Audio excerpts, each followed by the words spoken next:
Gary Vaynerchuk once said, "I am crippled by not doing, not by being perfect." I've had a lot of people who have stopped me out of protection, out of really good intention, stopped me doing what I want. For example, when I left school, I wasn't able to go to college to study music, which is what I really wanted to do. Instead, it was chosen for me to go and do plumbing, to go and learn how to fit in a water system into a house, which I hated every second of. The practical was great, but when I was leaving my job, I had to prove to people that it was a good idea to do what I wanted to do. So, and to start performing in any way, you need to get away from what other people think. You need to get out of that situation. You need to get out of that mentality that you care about what other people think. Because no one is perfect. No one is a professional from the start. People call themselves that, but it's just not the case. Collaborating with friends is what it's all about. It's making connections with people. It's why people love someone like Taylor Swift, is because they have a connection with her. They feel her songs resonate with them. And although she makes rather generic songs, the songs are really good. They're really catchy. They're dumb. The time is taken over them, and she puts them out when they're perfect.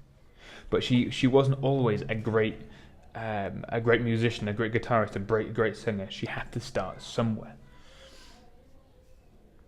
But someone that I find a lot of inspiration from is actually on this platform. So I find Casey Neistat. Actually, I fell in love with the mentality of Casey Neistat after watching 3 videos, and I watched them like I found them over a few days. So the first one was bike lanes. The second one was draw my life, and the third one was make it count. So, and I like him because he had nothing. He started out with absolutely nothing, and by his own stupidity, he had to work from zero.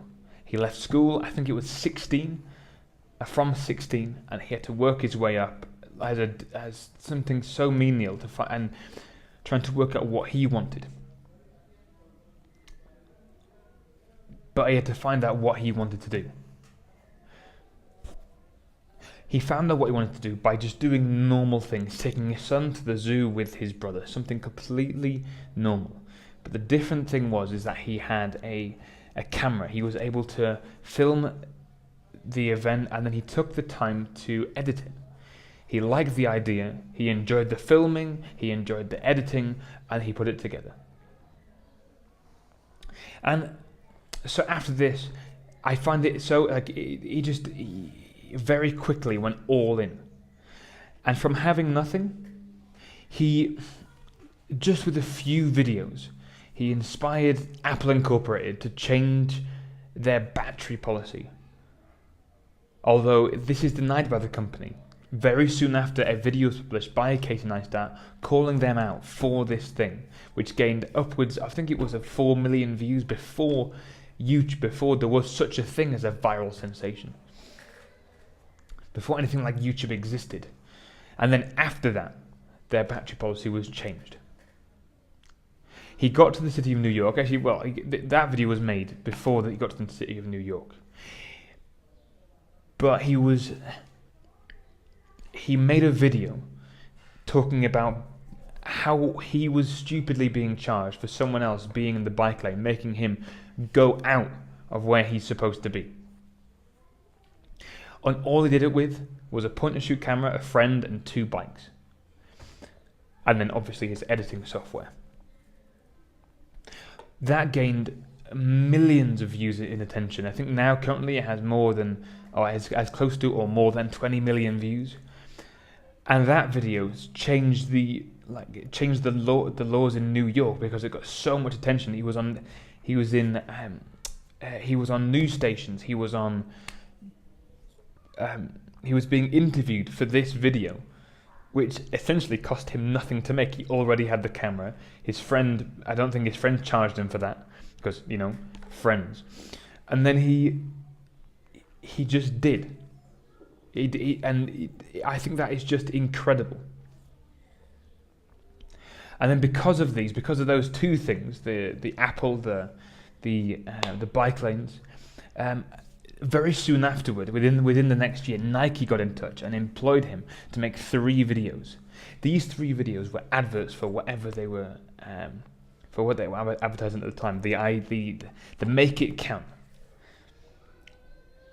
So after filming the 2 videos, all of a sudden he was dumped a quarter. I think it was a quarter of a million, and took a trip around the world with just a friend. He was given a $250,000 just to make a video. He took a trip around the world. He went all the way around with a friend and just came back when it was all spent. He even forgot to bring anything that was branded by Nike. So any of the film that he had no branding by Nike. That's why you see at the beginning of the video and at the end him leaving his office wearing Nike shoes and him entering the office with Nike shoes. And I've actually found that quite cringy, to be honest. Casey, if you're watching this, you know, I like you, but well, and the thing I like most is he did that without permission. He'd already been in a Nike's good books. They'd seen the last 2 things he'd done. He'd done 2 great projects for them, and now he did it without permission. He just went with whatever he thought he wanted to do. The main point from this is that once he got inspired, he got to work. So he was doing what he loved. He was doing what he wanted to do. He was living his life doing what he wanted. And the inspiration kept coming. He kept inspiring himself, but he didn't let the inspiring get in the way of his work. So my message, the point of this video, is to stop being inspired and just get to work. It's fine to be inspired, but get to work. For the longest time, I found what stopped me upload videos like this is that I think too highly of what other people think. I'm going to upset someone, or it's going to offend someone, and you just have to. People are always going to be offended. People are always going to be concerned. People are always going to have your best interest at heart, and not. So just start. So, kind of returning to Gary V. I really like him because from 22 to 32, he worked non-stop without any weekends. He was his job was like he never had to go out drinking. His job was to drink. He was a wine cellar. Brilliant job. He had a social life. He had fun, but the fun he had was working. He found his work fun, and he found out how to make his work enjoyable. He took a $4 million in sales business up to $20 million in sales, I think in 4 years. And now he's personally worth in excess of $150 million. So he got inspired and he got to work. He didn't let looking for inspiration get in the way of doing work that would give him what he wanted. Also, as in looking at someone else, like someone on this platform who started on this platform, who has a humongous following. You have someone like Jojo Siwa, who she didn't know what she was doing. She knew that I like to dance, and then she started making dance videos.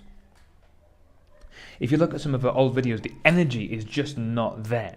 She doesn't have the energy. She just does what she does. She just dances, she has a smiley face. It's just, hello, it's Jojo, and today we're going to look at this. We're going to dance here. I've got this person. Now it's a completely different thing. Because she didn't let the inspiration get in the way of her work, she now knows exactly what people want, and she's able to give it to her. So I think these people, although they're in different demographics, they have different genres of fans. They are from different sectors that all work on the same platform to some extent. Anyway, they are these are inspirations for me. And I thought, to start off this channel, I thought this would be a great thing to put up. So the message is, don't let the inspiration get in the way of the work.